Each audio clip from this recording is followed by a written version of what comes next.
Assalamualaikum warahmatullahi wabarakatuh. Bertemu lagi di channel Nanti Malam. Gimana kabarnya teman-teman? Semoga kalian dalam keadaan sehat selalu. Malam ini saya akan membawakan cerita pesugihan pabrik semen di Grobogan. Jangan lupa subscribe dan nyalakan lonceng notifikasinya agar nggak ketinggalan cerita horor berikutnya. Oke, tanpa berlama-lama lagi, siapkan nyali kalian karena kita akan langsung masuk ke ceritanya. Langit Grobogan sore itu berwarna kelabu. Angin berhembus pelan, membawa bau semen dan debu yang khas dari daerah industri pinggiran kota. Di tepi jalan beraspal yang mulai retak, berdiri sebuah pabrik tua dengan tulisan pudar di gerbangnya. CV Semen Sejahtera Makmur, milik Bapak Fandi. Pak Fandi, lelaki berusia 50-an dengan tubuh kurus dan rambut yang mulai memutih, berdiri di depan ruang kantornya. Matanya tajam menatap ke arah jalan masuk pabrik, lalu menghembuskan napas panjang. Kemeja kotak-kotaknya sudah basah oleh keringat.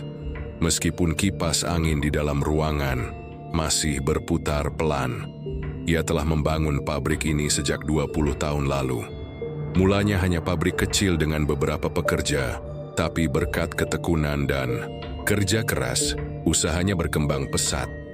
Orang-orang Grobogan mengenalnya sebagai pria yang jujur dan ulet. Namun dalam 2 tahun terakhir, keadaan berubah drastis. Pabriknya mulai sepi, pesanan semen berkurang. Bahkan beberapa pelanggan lama berpaling ke tempat lain. Bukan karena harga yang lebih murah atau kualitas yang lebih baik, tapi karena hadirnya pesaing baru yang misterius, Pak Japar. Si Japar itu, siapa sih dia sebenarnya? Gumam Pak Fandi suatu malam kepada istrinya, Bu Dewi, saat makan malam. Di rumah mereka yang sederhana, Bu Dewi hanya tersenyum kecut, menyuap nasi ke mulutnya dengan malas. Katanya dulunya sopir truk. Tiba-tiba bisa buka pabrik semen besar di pinggir kota. Katanya sih dibantu investor dari luar kota, tapi nggak masuk akal, Bang. Pak Fandi mengangguk. Aku dengar dari mandor, semennya bisa keluar terus tiap hari. Padahal stok bahan bakunya seharusnya nggak sebanyak itu. Kayak nggak habis-habis.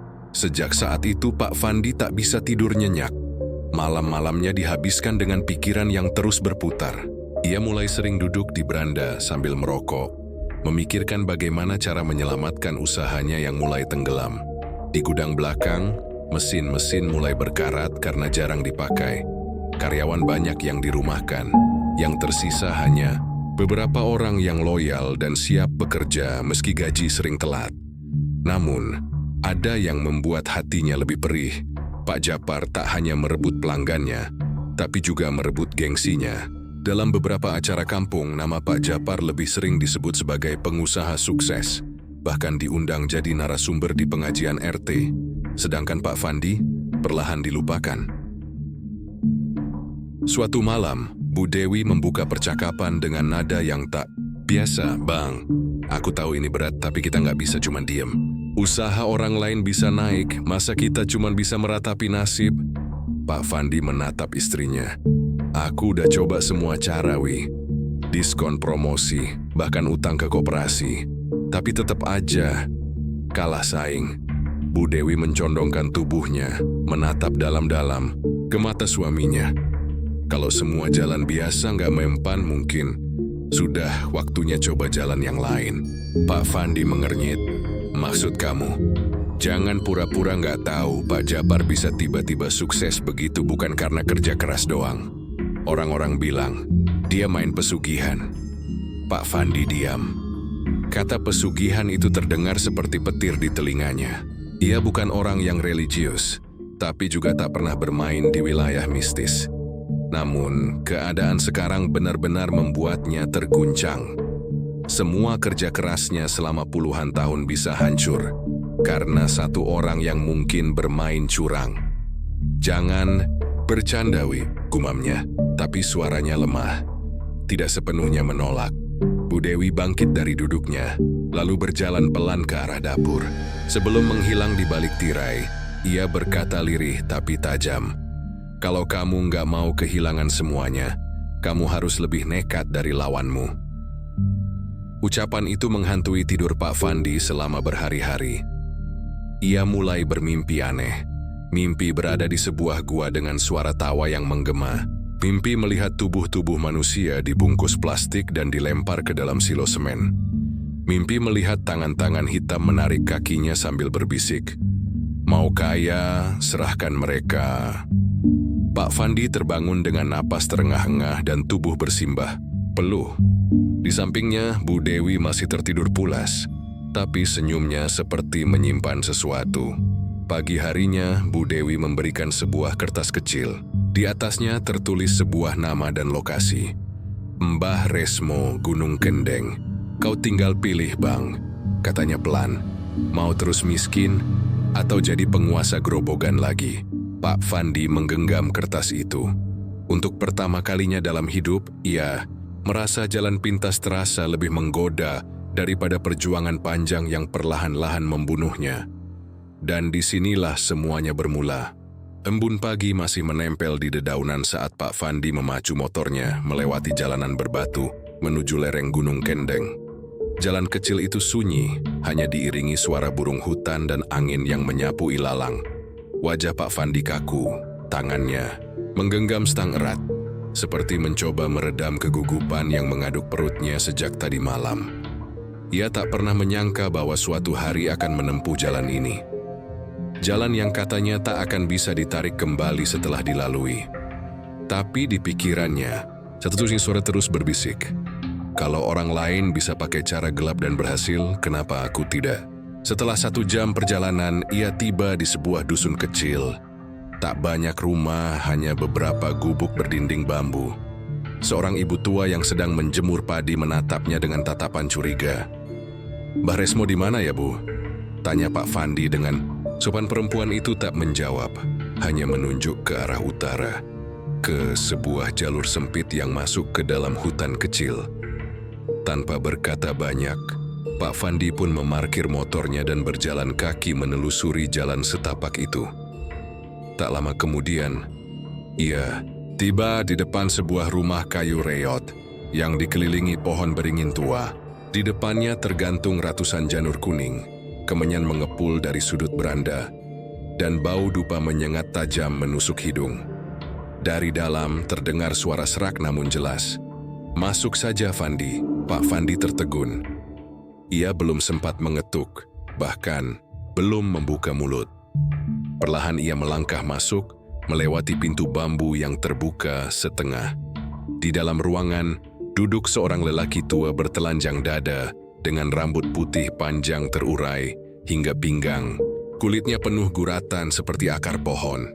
Matanya tajam tapi terasa dalam dan gelap, seolah menembus batin siapapun yang melihatnya. "Jadi, kamu datang karena ingin jadi besar lagi, ya?" tanya Mbah Resmo dengan suara lirih, seperti berdesis tapi tetap jelas. Pak Fandi mengangguk pelan. "Saya kehilangan segalanya, Mbah. Pabrik saya hampir bangkrut. Saya ingin kembali seperti dulu." "Kamu tahu risikonya." Pak Fandi diam. Ia tidak tahu tapi juga tidak peduli. Yang ia tahu, ia sudah di ujung tanduk. "Ada 2 jenis pesugihan," lanjut Mbah Resmo. "Yang pertama, kamu serahkan benda pusaka, leluhur, atau sesajen tiap malam. Hasilnya kecil tapi stabil." Pak Fandi menunggu pilihan kedua. Yang kedua, kamu kasih tumbal manusia. Orang yang kamu pilih sendiri. Nyawanya ditukar dengan kekayaanmu. Cepat dan ganas. Suasana hening. Angin berhenti. Bahkan suara burung pun seolah menghilang dari sekitar rumah kayu itu. Mbah Resmo menatap tajam. "Tapi ingat, jalan ini cuma satu arah. Sekali kamu beri tumbal pertama, kamu harus terus memberi. Kalau tidak, ya kamu tahu sendiri." Pak Fandi berkeringat dingin, tapi yang keluar dari mulutnya hanya satu kalimat. "Apa yang harus saya lakukan?" Mbah Resmo tersenyum tipis, lalu mengeluarkan sebuah kain mori yang digulung rapi. Di dalamnya ada sebuah boneka kecil dari tanah liat yang penuh ukiran aneh. "Ini namanya Panganggorogo. Pakaikan ini nama orang yang kamu inginkan jadi tumbal. Tulis dengan darahmu sendiri. Lalu tanam di pekarangan rumahmu. Sisanya biar kami yang urus. Pak Fandi menggenggam boneka itu dengan tangan gemetar. Ia masih belum percaya dirinya sudah sampai sejauh ini. Tapi ketika ia menatap wajah Mbak Resmo, tak ada lagi tempat untuk ragu. "Siapa yang kamu pilih untuk tumbal pertama?" tanya Mbak Resmo. Seketika, wajah itu muncul di kepalanya. Wajah yang selama ini menghantuinya di siang dan malam. "Pak Japar," gumamnya. "Dia saingan saya. Dia yang bikin pabrik saya hancur. Dia yang harus pergi lebih dulu." Mbah Resmo mengangguk pelan. "Bagus, tumbal pertama. Selalu yang paling penting. Darah saingan adalah penguat ikatan pesugihan." Pak Fandi menunduk meneteskan darah dari ujung jari dengan silet kecil yang disediakan. Lalu menulis nama Japar di dada boneka tanah liat itu. Tangannya gemetar, tapi hatinya mulai terasa ringan. Tanam boneka ini malam Jumat Kliwon, tepat jam 12. Setelah itu, tunggu saja kabarnya. Sebelum Pak Fandi pulang, Mbah Resmo berpesan satu hal dengan mata yang kembali menajam. "Setelah tumbal pertama berhasil, roh penjaga pabrikmu akan menagih tumbal berikutnya setiap bulan. Jangan pernah melawan, karena kalau kau berhenti, dia akan mengambil semua yang kamu cintai." Pak Fandi mengangguk tak berkata-kata lagi. Ia melangkah keluar dari rumah itu dengan perasaan campur aduk, takut, penasaran, dan antusias. Sepanjang perjalanan pulang, angin terasa lebih dingin. Langit terlihat lebih gelap meski masih siang. Tapi dalam hatinya, Pak Fandi merasa lebih kuat. Seolah beban hidupnya mulai terangkat sedikit demi sedikit. Sesampainya di rumah, ia disambut Bu Dewi yang sudah menunggu di teras. Tanpa bertanya apapun, Bu Dewi hanya tersenyum kecil dan berkata, "Jadi, kau sudah memilih jalannya?" Pak Fandi mengangguk. Jumat Kliwon. Malam itu, semuanya akan berubah. Dan malam itu, langit Grobogan benar-benar tampak berbeda. Seperti menyambut sesuatu yang tidak seharusnya datang ke dunia manusia. Malam Jumat Kliwon tiba dengan suasana yang lebih mencekam dari biasanya. Langit Grobogan seperti tertutup kabut tipis meskipun hujan tak turun. Suara jangkrik dan kodok bersautan dari sawah yang mengering. Namun malam itu terasa terlalu sunyi, terlalu mati. Pak Fandi berdiri di halaman belakang rumahnya, memegang sekop tua dan sebuah kantong kain mori yang berisi boneka tanah liat bertuliskan nama Japar. Cahaya bulan samar-samar menyinari wajahnya yang pucat dan kaku. Di belakangnya, Bu Dewi berdiri sambil memeluk tubuhnya sendiri. Matanya merah, tapi bukan karena menangis, melainkan karena begadang dan gelisah. Jam 12 tepat, bisik Pak Fandi sambil melirik jam tua di tangannya. Saatnya. Tanpa banyak kata, ia mulai menggali tanah di dekat pohon mangga yang tak pernah berbuah sejak mereka tinggal di sana. Kedalaman hanya 1 hasta, tapi tanah terasa berat. Setiap kali cangkul menghantam bumi, terdengar seperti suara, bisikan kecil dari dalam lubang. Setelah lubang cukup dalam, Pak Fandi membuka kain mori, mengeluarkan boneka tanah liat itu, dan menatapnya lama. "Pak Japar, semoga jalanmu diterima. Tapi kau sudah merebut semua dariku," gumamnya lirih. Lalu ia menaruh boneka itu ke dalam lubang dan menimbunnya kembali. Begitu tanah kembali rata, Bu Dewi menyerahkan segelas air kelapa dan segenggam bunga 7 rupa. Pak Fandi menaburkannya di atas gundukan tanah itu, sambil menggumamkan mantra yang ia hafal dari Mbah Resmo. Seketika, angin berhenti. Suara jangkrik pun lenyap. Semua terasa diam. Lalu dari arah gudang belakang, terdengar suara ketukan keras sekali, 2 kali, 3 kali. Disusul suara tawa kecil yang serak dan mengerikan. Pak Fandi dan Bu Dewi saling menatap, napas mereka tercekat. Itu apa, Bang?" tanya Bu Dewi dengan suara nyaris tak terdengar. Pak Fandi hanya menggeleng. Ia sendiri tak tahu. Tapi malam itu sesuatu telah bergerak, sesuatu yang bukan milik dunia mereka. Pagi harinya berita mengejutkan menyebar di seluruh Grobogan. Pengusaha pabrik semen baru, Pak Japar, ditemukan tewas tertimbun semen di dalam silo. Korban ditemukan oleh karyawannya sendiri dalam kondisi mengenaskan. Tubuhnya remuk tertimpa mesin silo yang tiba-tiba jatuh. Aneh, karena mesin itu baru diganti dan dicek seminggu sebelumnya. Lebih aneh lagi, tidak ada saksi mata yang melihatnya masuk ke dalam silo malam sebelumnya. Seolah-olah ia ditarik oleh sesuatu ke dalam sana. Pak Fandi membaca berita itu di warung kopi dekat pabriknya. Tangannya bergetar saat memegang gelas kopi, namun wajahnya tetap tenang. Dalam hatinya, ia tahu itu bukan kecelakaan. Saat pulang, Bu Dewi sudah menunggunya di ruang tamu. "Sudah lihat beritanya?" tanya Bu Dewi datar. Pak Fandi hanya mengangguk. "Berarti berhasil. Lalu sekarang kita bisa bangkit lagi?" Pak Fandi duduk, tatapannya kosong. "Mbah Resmo bilang, ini baru awal. Dia akan datang setiap bulan untuk menagih tumbal berikutnya." Bu Dewi terdiam. Meskipun dari awal ia yang mendorong suaminya, kini ketakutan mulai merayap ke jantungnya. 2 minggu setelah kematian Pak Japar, sesuatu yang ganjil mulai terjadi. Pabrik Pak Fandi yang tadinya sepi mulai ramai kembali. Pelanggan lama datang kembali, membawa proyek besar dari luar kota. Truk pengangkut semen kembali lalu lalang. Mesin-mesin tua yang tadinya macet tiba-tiba berfungsi seperti baru. Bahkan gudang penyimpanan semen yang biasanya cepat kosong sekarang seolah selalu penuh meski pengiriman jalan terus. "Kita seperti diberkahi," ujar Pak Fandi pada suatu malam sambil memandangi pabriknya dari jendela rumah.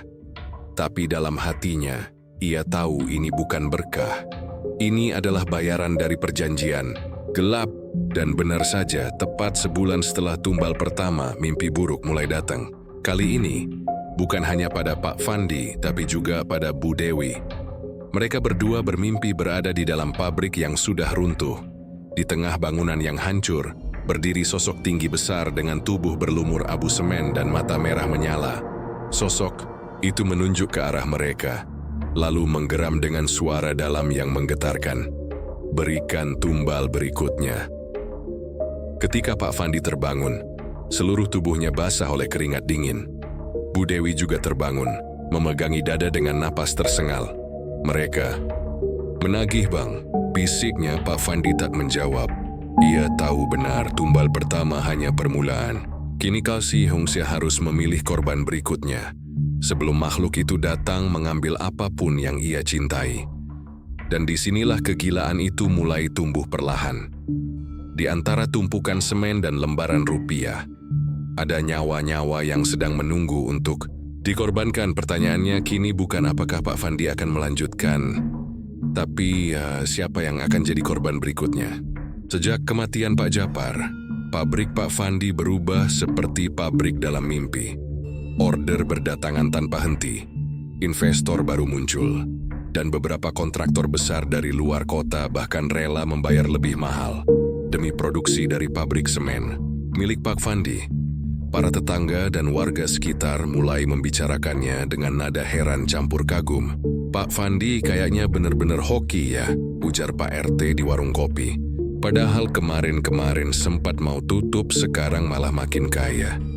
Namun, di balik semua pujian dan decak kagum itu, di dalam rumah megah Pak Fandi, ada ketegangan yang tidak bisa diredam. Sejak malam mimpi buruk itu, suasana rumah mereka menjadi dingin. Bukan karena Aceh, tapi karena hawa mistis yang tak kasat mata mulai menghantui. Setiap malam suara langkah berat terdengar dari arah belakang rumah, seolah ada makhluk besar berjalan perlahan di sekitar bangunan. Bu Dewi mulai kehilangan selera makan. Matanya semakin cekung. Seringkali ia terbangun di malam hari dan mendapati tubuhnya penuh bekas cakaran merah, seperti dicakar kuku binatang. Di lemari kamar mereka, tanah semen bercampur darah tiba-tiba muncul di bawah pakaian. Padahal tak ada yang membawa itu ke rumah. "Mereka menagih, Bang," bisik Bu Dewi, nyaris menangis. "Kalau kita nggak kasih tumbal, kita yang diambil." Pak Fandi tahu istrinya benar. Dalam kepalanya hanya satu pikiran, siapa berikutnya? Suatu siang, Pak Fandi berdiri di lantai 2 kantornya, memandang ke halaman pabrik yang sibuk. Truk datang dan pergi, para karyawan bekerja tanpa sadar bahwa hidup mereka bisa saja berakhir Dalam hitungan hari, matanya tertuju pada seorang pemuda kurus, rajin, dan selalu datang paling pagi. Surya, karyawan baru yang belum genap 2 bulan bekerja. Ia anak yatim, perantau dari Pati, tak punya keluarga, tak punya siapa-siapa. Dan yang terpenting bagi Pak Fandi, kalau dia hilang, tak ada yang akan mencarinya. Malamnya Pak Fandi kembali menghadap Mbah Resmo. Kali ini tanpa keraguan, tanpa rasa takut. Saya sudah siap, Mbah, ini nama tumbal keduanya. Ia menyerahkan secarik kertas bertuliskan nama Surya dan setetes darah yang ia kumpulkan. Mbah Resmo tersenyum tipis. Kamu sudah mulai terbiasa, tapi ingat, tiap tumbal akan menumbuhkan ikatan. Semakin banyak darah, semakin dekat dia dengan keluargamu. Pak Fandi menelan ludah, tapi ia tak berkomentar. Keputusan sudah dibuat. 3 hari kemudian Surya menghilang. Tak ada yang tahu pasti kemana ia pergi. Sepulang lembur malam, rekan-rekannya terakhir kali melihatnya di gudang penyimpanan semen belakang. Ketika pagi datang, Surya tak ada. Namun di lantai gudang ada bekas seretan darah dan jejak kaki besar yang tak masuk akal. Ini aneh, Pak. Kayak jejak manusia, tapi ukurannya 2 kali lipat, ujar salah satu mandor kepada Pak Fandi. Pak, Fandi hanya berpura-pura terkejut. Dalam hatinya, ia tahu tumbal kedua telah diterima. Namun malam itu tak seperti sebelumnya. Roh penjaga pesugihan datang dalam wujud nyata. Di tengah malam, suara dentuman keras terdengar dari gudang rumah. Pak Fandi dan Bu Dewi terbangun, lalu berlari ke belakang. Saat membuka pintu gudang, keduanya tertegun. Di sana, berdiri sosok tinggi menjulang. Tubuhnya terbuat dari pecahan batu dan semen. Matanya merah menyala dan dari mulutnya menetes cairan seperti lumpur panas. Di tangannya, ia menggenggam seonggok kain milik Surya. Masih berlumuran darah. Makhluk itu mengeluarkan suara berat dan dalam, seperti guntur yang tertahan. 1 bulan lagi, tumbal berikutnya, atau istrimu jadi gantinya. Lalu makhluk itu menghilang secepat bayangan ditelan malam. Bu Dewi menjerit histeris dan langsung jatuh pingsan. Pak Fandi memeluknya erat, keringat dingin membasahi seluruh tubuhnya. Untuk pertama kalinya sejak perjanjian itu dibuat, ia benar-benar takut. Bukan karena tumbal, tapi karena giliran yang akan datang bisa jadi adalah istrinya sendiri. Keesokan harinya, seluruh pabrik seperti kehilangan semangat. Beberapa karyawan merasa gelisah. Beberapa lagi mengaku melihat bayangan tinggi di bilik tumpukan semen. Dan entah mengapa jumlah produksi meningkat drastis tanpa ada yang bisa menjelaskan. Lebih banyak semen keluar, lebih banyak uang masuk, lebih banyak darah yang ditagih.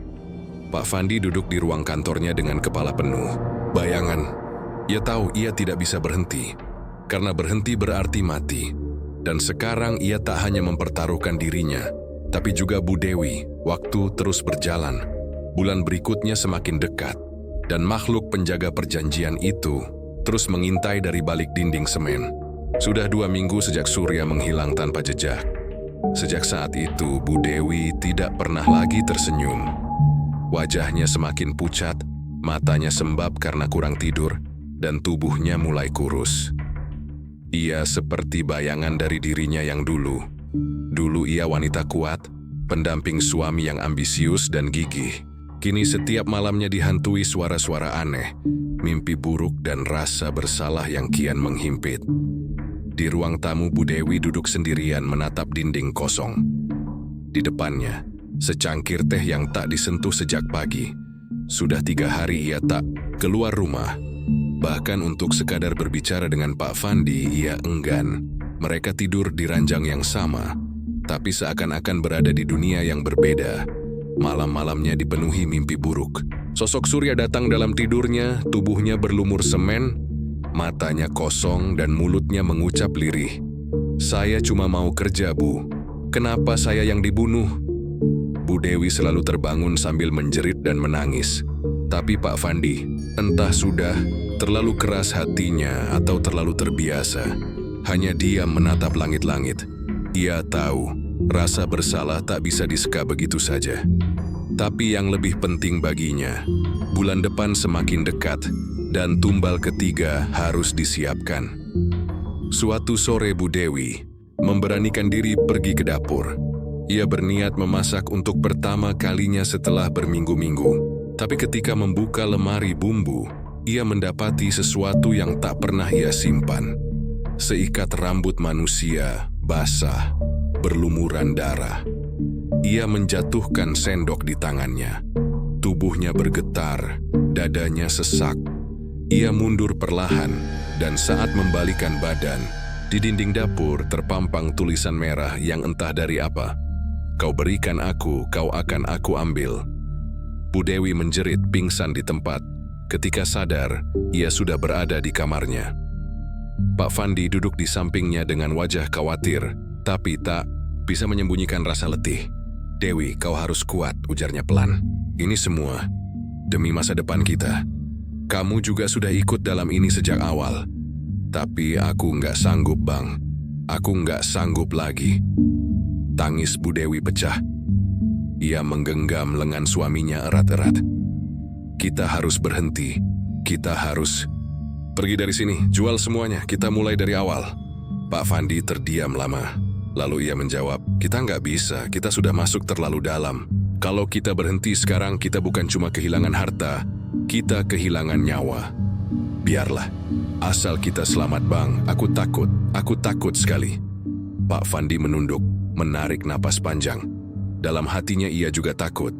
Tapi ia tahu, rasa takut saja tidak akan menyelamatkan mereka.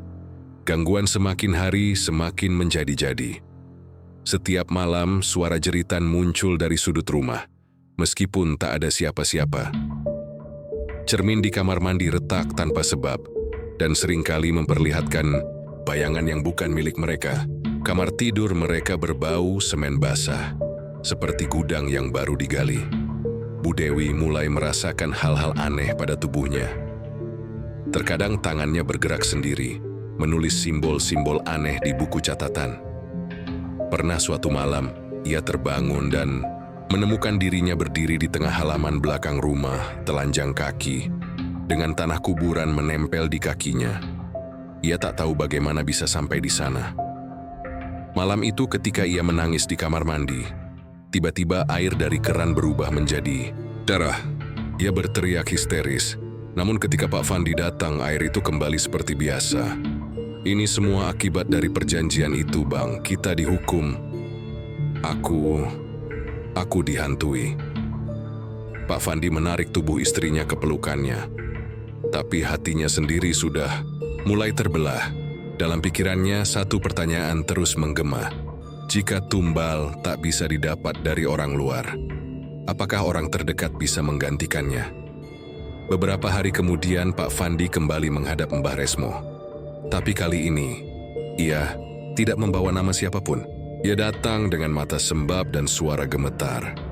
Mbah, kalau saya sendiri yang jadi tumbal, bisa nggak? Mbah Resmo tertawa lirih. Kamu sudah terlambat berpikir seperti itu. Jalan pesugihan bukan jalan tobat. Semua yang kamu miliki sudah dijaminkan, termasuk istrimu. Pak Fandi terdiam. Kalau kamu tak beri tumbal berikutnya bulan depan, lanjut Mbah Resmo pelan, dia yang akan diambil duluan. Setelah malam itu, pandangan Pak Fandi terhadap Bu Dewi berubah. Ia jadi lebih diam. Tatapannya kadang kosong saat melihat istrinya tidur. Ia tahu waktunya sudah hampir habis. Ia juga tahu, satu-satunya cara menyelamatkan dirinya, mungkin harus dengan mengorbankan Bu Dewi sendiri. Tapi apakah ia tega? Ataukah ia akan memilih untuk jatuh bersama wanita yang sejak awal menemaninya dalam kesepakatan darah yang kini mulai memakan mereka satu persatu. Dan malam mulai merambat. Bulan, sabit perlahan berubah menjadi bulat sempurna. Tanda bahwa waktu tumbal berikutnya semakin dekat. Langit Grobogan menghitam lebih cepat dari biasanya. Awan pekat bergulung-gulung di atas pabrik semen milik Pak Fandi, seolah menandakan bahwa ada sesuatu yang jahat sedang tumbuh di balik tembok bangunan besar itu. Para karyawan bekerja seperti biasa, namun suasana terasa tidak nyaman. Banyak dari mereka mengaku sering merasa diikuti, dibisikkan suara-suara yang tak jelas. Bahkan ada yang mengaku melihat bayangan hitam berjalan di antara tumpukan karung, semen suri, namun tak satu pun dari mereka berani bicara terlalu banyak. Karena di tempat itu, jika kau bertanya terlalu dalam, kau bisa hilang tanpa jejak. Pak Fandi kini semakin dingin.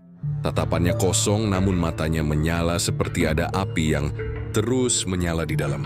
Ia sudah tak banyak bicara dengan Bu Dewi, dan bahkan terkadang pulang larut malam tanpa menjelaskan apa-apa. Dalam hatinya, ada keputusan besar yang telah dibuat. Tumbal ketiga harus segera dipenuhi. Orang yang dipilih kali ini adalah Pak Jatmiko, mandor senior yang sudah bekerja lebih dari 10 tahun di pabrik itu. Ia dikenal sebagai orang yang jujur dan loyal, tetapi justru karena itu, ia terlalu banyak tahu. Beberapa minggu terakhir, Pak Jatmiko mencurigai ada yang aneh dengan catatan produksi pabrik. Jumlah semen yang keluar tidak masuk akal, mesin-mesin bisa menyala sendiri, dan beberapa data karyawan hilang begitu saja. Suatu sore, Pak Jatmiko memberanikan diri masuk ke ruang kantor Pak Fandi. "Maaf Pak, saya cuma mau tanya," ucapnya. "Hati-hati. Saya lihat catatan karyawan terakhir. Nama Surya nggak ada, padahal dia belum keluar kan?" Pak Fandi menoleh perlahan lalu tersenyum. Tapi senyum itu dingin dan menakutkan. "Surya, mungkin dia memang sudah tidak tercatat. Kadang sistem bisa error." Pak Jatmiko mengangguk pelan, tapi matanya menyiratkan keraguan. "Saya juga dengar beberapa karyawan bilang ada suara jeritan dari gudang belakang, Pak. Malam-malam, seperti orang minta tolong." Pak Fandi hanya menatapnya dalam diam, dan dalam hati, ia sudah tahu. Pak Jatmiko terlalu banyak tahu, dan itu membuatnya sempurna untuk tumbal ketiga. Malam itu, Pak Fandi mengunci semua akses ke pabrik. Ia menyuruh penjaga pulang lebih awal, dengan alasan sedang ada pemeriksaan alat berat. Namun kenyataannya ia sudah mempersiapkan segalanya. Di ruang bawah tanah pabrik, sebuah ruangan yang tak pernah dicatat di blueprint resmi, ia telah menyiapkan altar dari batu, semen, dan besi tua. Di atas altar itu terhampar kain putih dan seember darah kambing yang dicampur dengan semen basah. Simbol-simbol aneh tergurat di dinding, bercahaya samar dalam gelap. Lilin-lilin hitam menyala, mengeluarkan asap yang berbau amis. Pukul 11 malam ia mengirim pesan singkat ke Pak Jatmiko, mengajaknya ke pabrik dengan alasan ada kebocoran di pipa produksi. Karena loyal, Pak Jatmiko datang tanpa curiga. Begitu ia tiba di lokasi, suasana sudah sepi. Pak Fandi berdiri di depan pintu gudang, membawa senter dan wajah serius. "Kita ke ruang bawah tanah saja, Pak. Pipa rusaknya di sana," katanya pelan. Pak Jatmiko mengikuti, meski terlihat sedikit cemas. Tapi sebelum ia sempat sadar ada yang aneh, semuanya sudah terlambat. Begitu mereka sampai di ruangan gelap itu, Pak Fandi menutup pintu rapat-rapat dan menguncinya. Dalam satu hentakan cepat, ia memukul kepala Pak Jatmiko dari belakang dengan linggis. Darah memercik mengenai dinding dan lantai. Tubuh Pak Jatmiko terhuyung, lalu jatuh. Masih hidup namun tak bisa melawan. Dengan suara bergetar, Pak Fandi mulai membaca mantra dari kertas yang diberikan Mbah Resmo. Tangannya menggenggam potongan kuku dan rambut milik Pak Jatmiko yang diam-diam ia kumpulkan beberapa hari sebelumnya. Suara aneh mulai menggema dari dinding. Altar semen bergetar.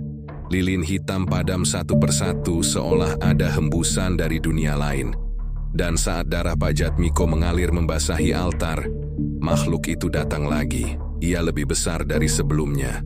Tubuhnya kini bukan hanya dari semen dan batu, tapi dari tulang dan rambut yang mencuat di beberapa bagian. Di wajahnya muncul potongan wajah Surya dan Pak Japar, saling tumpang tindih, seperti korban-korban yang terperangkap di dalam tubuhnya. Makhluk itu mengangkat tubuh Pak Jatmiko dengan satu tangan, lalu melumatnya seperti tanah liat basah. Darah menites ke lantai, merembes ke setiap celah dinding, dan dari kegelapan terdengar suara yang sangat dalam. Tumbal ketiga diterima. Tapi waktumu tinggal sebentar. Setelah 6, kau akan diganti. Dengan darahmu sendiri. Pak Fandi mundur, tubuhnya gemetar. Ia mencoba berteriak, tapi suara itu menelan segalanya. Lalu makhluk itu lenyap, dan Pak Fandi terjatuh, pingsan di lantai dingin. Keesokan paginya, para pekerja bingung melihat pintu gudang terbuka. Tak ada jejak Pak Jatmiko. Hanya helmnya yang tertinggal dengan darah kering di sisi dalamnya. Pak Fandi muncul seperti biasa, mengenakan jas dan kacamata hitam, berpura-pura tak tahu apa-apa. Namun sejak hari itu, pabrik menjadi lebih menyeramkan. Mesin sering menyala sendiri, beberapa karung semen bergerak tanpa disentuh. Para pekerja mulai mengundurkan diri satu persatu. Namun produksi tetap meningkat, seperti pabrik itu menyatu dengan darah dan mulai tumbuh seperti makhluk hidup. Dan malam, harinya Bu Dewi kembali bermimpi. Kali ini ia melihat dirinya sendiri duduk di altar itu, dikelilingi lilin hitam, dan Pak Fandi berdiri di atasnya, dengan mata merah dan pisau di tangan. Ia terbangun sambil menjerit, tubuhnya berkeringat dingin. Lalu ia memandang suaminya, yang tidur di sebelahnya. Jangan bilang aku tumbalnya bang, jangan. Pak Fandi tak menjawab. Tapi dalam hatinya ia tahu, suatu hari nanti mungkin ia tak punya pilihan lain. Hari-hari di rumah Pak Fandi berubah menjadi neraka yang tak berkesudahan. Bukan karena kekayaan mereka berkurang, justru sebaliknya, uang masuk seperti air, kontrak besar berdatangan dari Jakarta dan Surabaya. Namun, rumah itu menjadi sunyi, terlalu sunyi, seolah-olah sedang menunggu sesuatu untuk meledak. Bu Dewi semakin sering menyendiri di kamar. Ia jarang makan, jarang bicara, dan lebih sering duduk diam di pojok ruangan, dengan mata menatap kosong ke arah jendela. Sesekali ia berbicara sendiri, mulutnya komat-kamit mengucapkan nama-nama yang tak dikenal Pak Fandi. Jatmiko, Surya, Japar, jangan ganggu aku cuma ikut. Pak Fandi mencoba membujuk, membawakan makanan, bahkan mengajak istrinya pergi berlibur ke luar kota. Tapi Bu Dewi menolak semuanya. Ia mengatakan bahwa rumah itu akan menjadi kuburannya, dan bahwa roh-roh tumbal sudah mulai tinggal bersama mereka. Awalnya Pak Fandi mengira istrinya hanya stres berat, tapi semakin hari, perilaku Bu Dewi tak lagi bisa dijelaskan dengan logika.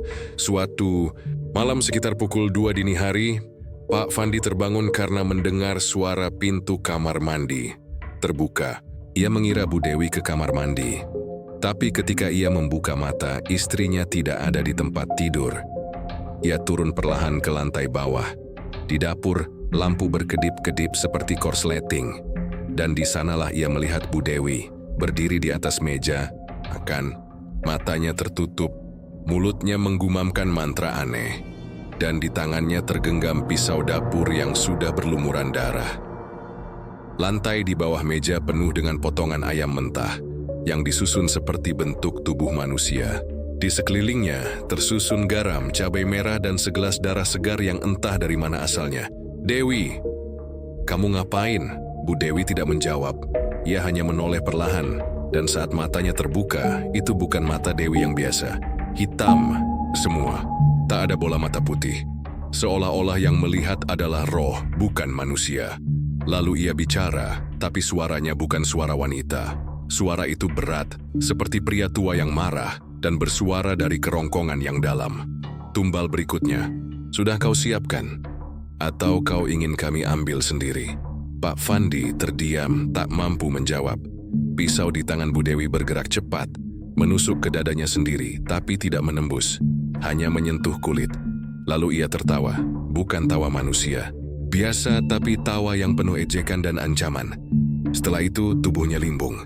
Ia jatuh pingsan. Keesokan paginya Bu Dewi tak mengingat apapun. "Aku kenapa bang?" tanyanya pelan sambil memegang kepala yang pusing. "Mimpi, serem banget. Aku berdiri di meja makan dan bicara bahasa aneh." Pak Fandi hanya memeluknya erat. Ia tahu, ini bukan lagi halusinasi. Bu Dewi mulai dirasuki oleh roh-roh tumbal, dan itu berarti waktu mereka tinggal sedikit. Beberapa hari kemudian, gangguan semakin intens. Bu Dewi mulai bicara dalam bahasa Jawa kuno saat tidur. dan kadang tertawa kecil seperti anak-anak. Ia sering menulis simbol-simbol dengan darah haidnya sendiri di kaca kamar mandi. Setiap pagi Pak Fandi menemukan benda-benda aneh, taring binatang, tanah kuburan, paku karatan di bawah bantal mereka. Puncaknya terjadi saat Bu Dewi ditemukan. Tetangga sedang berdiri di tengah jalan perumahan tengah malam, hanya mengenakan daster sobek, dengan tangan terentang dan mulut terus mengucap, "Ambil aku saja. Ambil aku saja, biar suamiku hidup." Pak Fandi akhirnya membawa Bu Dewi ke dukun muda yang pernah direkomendasikan. Mbah Resmo, namanya Ningsih, seorang perempuan yang masih muda, tapi terkenal bisa berbicara dengan makhluk halus. Begitu, melihat Bu Dewi, Ningsih langsung berkata pelan, "Dia sudah separuh dimiliki. 3 roh sudah masuk, tinggal 1 lagi." "Apa maksudnya?" tanya Pak Fandi panik. "Setiap tumbal yang kau korbankan meninggalkan jejak, dan istrimu ikut menyaksikan semua itu, ikut menyetujui dalam diam. Sekarang roh mereka menjadikannya wadah. Jika roh keempat masuk, dia akan hilang sepenuhnya." "Bisa disembuhkan?" Ningsih menatap Pak Fandi tajam. "Bisa, tapi ada syaratnya." "Apa?" "Kau harus menghentikan pesugihanmu. Hancurkan altar itu dan minta maaf bukan pada manusia, tapi pada roh-roh yang kau paksa datang." Pak Fandi tak bisa langsung menjawab.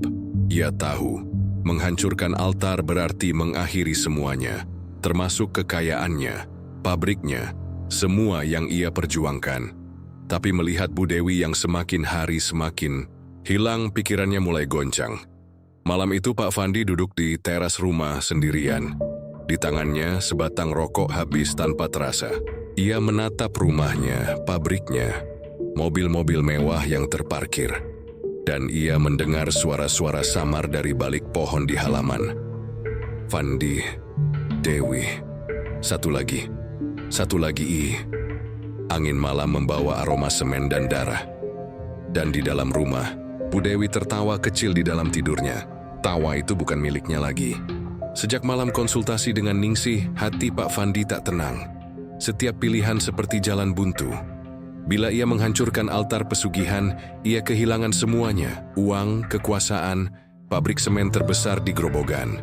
Tapi bila tidak, Bu Dewi akan menjadi wadah roh-roh yang makin buas, dan bukan mustahil. Nyawanya sendiri juga ikut terenggut. Pak Fandi memilih diam, namun diamnya adalah tanda bahwa ia mulai menyusun rencana.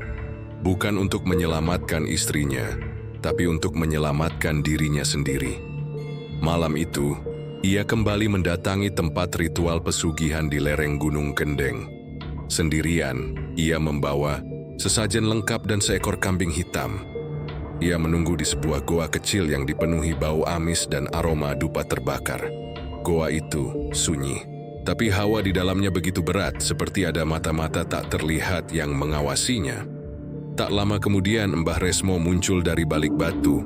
Tubuhnya membungkuk, matanya tak berkedip seperti makhluk malam. "Kenapa kau datang lagi, Fandi?" Suaranya parau dan dingin. Pak Fandi menarik napas dalam-dalam, lalu berkata, "Saya ingin memperpanjang perjanjian, tapi kali ini saya tak ingin gangguan apapun, termasuk dari istri saya sendiri." Mbah Resmo menyipitkan mata. "Maksudmu?" Pak Fandi menunduk, suaranya pelan tapi penuh tekad. "Saya bersedia menjadikan Bu Dewi tumbal berikutnya." Sunyi, hanya suara angin menerobos mulut goa. Lalu Mbah Resmo tertawa, pelan, makin lama makin keras, seperti suara serigala yang mengejek mangsanya. "Sudah kuduga, kau manusia paling egois yang pernah datang padaku. Istrimu sudah separuh menjadi wadah roh, tapi masih sempat-sempatnya kau tawarkan tubuhnya untuk diserahkan penuh. Kalau begitu, terima saja tumbalnya malam ini. Saya tak peduli dia istri saya. Yang penting saya tetap hidup dan tetap kaya." Mbah Resmo mengangguk pelan. "Baik, tapi ingat, tumbal dari daging sendiri lebih mahal harganya. Kau akan kehilangan bagian jiwamu bersamanya. Hidupmu akan tetap kaya, tapi sunyi, tanpa rasa, tanpa hati, tanpa mimpi. Kau yakin siap?" Pak Fandi mengangguk. Saya sudah siap sejak tumbal pertama. Sesampainya di rumah, wajah Pak Fandi tak menunjukkan rasa bersalah sedikit pun. Ia masuk ke kamar, melihat Bu Dewi yang sedang tidur tenang. Ia mendekat, menyentuh pipi istrinya dengan lembut, seolah-olah tak terjadi apa-apa. Tapi di balik kelembutan itu, pikirannya sudah terkunci pada satu tujuan: menunggu waktu penarikan jiwa. 3 hari kemudian, tanda-tanda itu mulai tampak. Bu Dewi mulai berbicara dengan bahasa roh. Matanya menghitam seperti malam-malam sebelumnya. Tapi kali ini, ia tidak menolak. Ia pasrah. Ia mulai merasa bahwa tubuhnya memang bukan miliknya lagi. Dan entah mengapa, ia tahu suaminya telah menjualnya. Suatu malam, Bu Dewi duduk di depan cermin. Di belakangnya, bayangan hitam berdiri, tinggi. Kurus matanya merah, mulutnya menganga penuh belatung. Bayangan itu bukan bayangannya sendiri. Itu adalah salah satu roh tumbal, Pak Japar. Suamimu menukar cintamu dengan kekayaannya. Bisik bayangan itu, air mata mengalir dari mata Bu Dewi. Tapi ia tidak melawan. Ia tahu ini adalah balasan dari dosa yang ikut ia tanggung sejak awal. Ia ikut membenarkan semua tumbal demi hidup mewah. Kini, ia harus menanggung akibatnya. Saat tengah malam, tubuh Bu Dewi menggigil keras. Ia menjerit. Pak Fandi hanya menatap dari luar kamar, tak berani masuk. Ia tahu, ritual sedang terjadi. Cahaya dalam kamar berkedip-kedip, seperti ada badai petir di dalamnya. Suara-suara menakutkan memenuhi rumah. Satu demi satu. Kau beri kami, kini kami ambil. Perempuan ini lalu sunyi. Sunyi yang aneh, menusuk ke jantung. Pak Fandi membuka pintu kamar perlahan. Di atas tempat tidur, tubuh Bu Dewi terbaring, kaku. Matanya terbuka tapi kosong. Mulutnya masih setengah terbuka seperti ingin berkata sesuatu. Namun sebelum ia mendekat, tubuh Bu Dewi duduk sendiri. Mata hitamnya menatap Pak Fandi. Dan dari mulutnya, keluar suara yang bukan miliknya. Kau pikir juri ini akhir? Belum, Fandi, kau masih hutang 1 tumbal lagi. Tubuh itu lalu roboh. Pak Fandi mundur dengan wajah pucat. Tubuhnya gemetar. Ia baru sadar bahwa dalam perjanjian ini, setiap pengkhianatan akan berbalik 1000 kali lipat. Bu Dewi memang sudah tumbal, tapi roh-roh itu masih lapar. Dan selanjutnya mereka akan datang untuknya. Sejak malam itu Pak Fandi hidup sendirian di rumah besar yang kini terasa lebih menyeramkan daripada kuburan. Bu Dewi telah mati, dikuburkan dengan prosesi yang aneh. Tanpa pelayat, tanpa isak tangis. Tetangga hanya berani mengintip dari kejauhan, karena kabar miring sudah menyebar. Konon, Bu Dewi mati karena kerasukan dan dikutuk roh-roh pesugihan. Meski begitu, hidup Pak Fandi tetap bergelimang kemewahan. Uang terus masuk dari pabrik semen miliknya. Kontrak dengan perusahaan-perusahaan besar tak henti mengalir. Ia membeli mobil mewah baru, menyewa pelayan-pelayan muda, dan bahkan mulai menjalin hubungan dengan wanita lain. Dari luar semua terlihat sempurna, tapi tidak dari dalam. Karena malam hari ketika lampu-lampu dimatikan dan pelayan pulang, rumah itu berubah menjadi sarang bayangan. Tiap malam, suara langkah kaki terdengar dari lantai 2, padahal tak ada siapapun. Bau darah dan semen memenuhi udara. Kadang terdengar jeritan, kadang suara anak kecil menangis di loteng. Kadang lampu kamar mandi menyala sendiri, lalu mati perlahan seiring suara orang mandi yang tak terlihat wujudnya. Dan paling sering, suara tawa Bu Dewi. Lembut, panjang, dan penuh dendam. Suatu malam, Pak Fandi bermimpi. Dalam mimpinya, ia berdiri di tengah pabrik semen miliknya. Namun bukan pabrik yang ia kenal.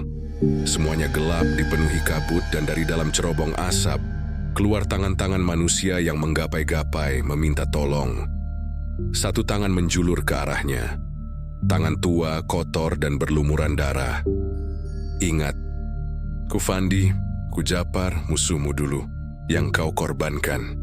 Lalu tangan lain muncul, lengan karyawan-karyawan yang dulu tiba-tiba menghilang, satu demi satu memanggil namanya. Kami hanya bekerja, kami punya keluarga, Tapi kau jadikan kami tumbal. Tiba-tiba langit runtuh, seluruh pabrik hancur. Dari dalam tanah keluar wajah Bu Dewi. Matanya merah, mulutnya menganga penuh darah. Giliranmu, Bang. Pak Fandi terbangun, dengan keringat dingin membasahi seluruh tubuhnya. Tapi itu bukan hanya mimpi. Kamarnya kini penuh lumpur dan pasir semen. Di dinding tertulis dengan darah, "Tahun ke-9, hutangmu lunas dengan nyawamu." Hari itu adalah tepat 9 tahun sejak ia pertama kali membuat perjanjian pesugihan. Dalam dunia pesugihan, tahun ke-9 adalah tahun kutukan, masa di mana tumbal terakhir akan datang, dan semua perjanjian akan dibayar penuh. Pak Fandi tahu waktunya sudah dekat, tapi ia tidak lari, ia tidak bisa. Karena sejak pagi itu, seluruh pintu rumahnya terkunci sendiri, jendela membatu. HP mati, listrik padam. Bahkan pelayan-pelayan yang biasa datang tidak muncul. Seperti dunia telah memutuskan hubungan dengannya. Malam pun tiba, hujan turun deras, petir menyambar-nyambar, dan suara azan Isya tertelan suara angin. Di ruang tamu, Pak Fandi duduk dengan tubuh menggigil, memegang segelas air putih yang tak disentuhnya sama sekali. Dan tepat pukul 12 malam, lampu menyala sendiri. Tapi hanya satu, di langit-langit ruang tamu. Cahaya itu menyinari tubuh Bu Dewi, yang kini berdiri mengenakan kain kafan yang lusuh, rambut panjang menutupi wajahnya. Tangannya menggenggam pisau dapur, pisau yang dulu pernah ia pegang saat kerasukan. Di belakangnya, satu persatu roh-roh tumbal bermunculan. Ada Pak Japar, ada karyawan-karyawan muda, ada seorang sopir yang dulu mati secara misterius. Mereka semua hadir, bukan untuk berdialog, tapi untuk menghakimi. Pak Fandi terjatuh, berusaha merangkak mundur. Maafkan aku. Aku cuma ingin sukses aku cuma ingin hidup enak. Roh Bu Dewi tertawa, lalu mendekat pelan-pelan. Ia berjongkok di hadapan suaminya yang menangis, lalu berkata dengan suara pelan namun menggetarkan, "Kau hidup enak dari darah dan jiwa orang lain. Sekarang biarkan kami menikmati jiwamu." Pisau itu menancap sendiri ke dada Pak Fandi, tapi ia tidak langsung mati. Tubuhnya kaku, membatu, lalu perlahan menghitam. Dagingnya berubah menjadi batu semen, lalu pecah dan berhamburan menjadi debu. Keesokan harinya, warga menemukan rumah Pak Fandi kosong. Tak ada tanda perlawanan, tak ada mayat, tak ada darah, hanya debu tebal di seluruh lantai. Dan sebuah tulisan di dinding yang tak bisa dihapus. "Semua yang kau bangun dari tumbal akan runtuh dengan roh tumbal itu juga." Pabrik semen milik Pak Fandi perlahan bangkrut. Mesin-mesin rusak misterius. Pekerja mengundurkan diri karena sering melihat penampakan. Laba anjlok dan akhirnya tutup setahun kemudian. Bangunan megah itu kini terbengkalai dan warga sekitar menyebutnya pabrik tumbal. Tempat arwah penasaran bergentayangan, menuntut balas pada siapapun yang berani mengulang sejarah pesugihan.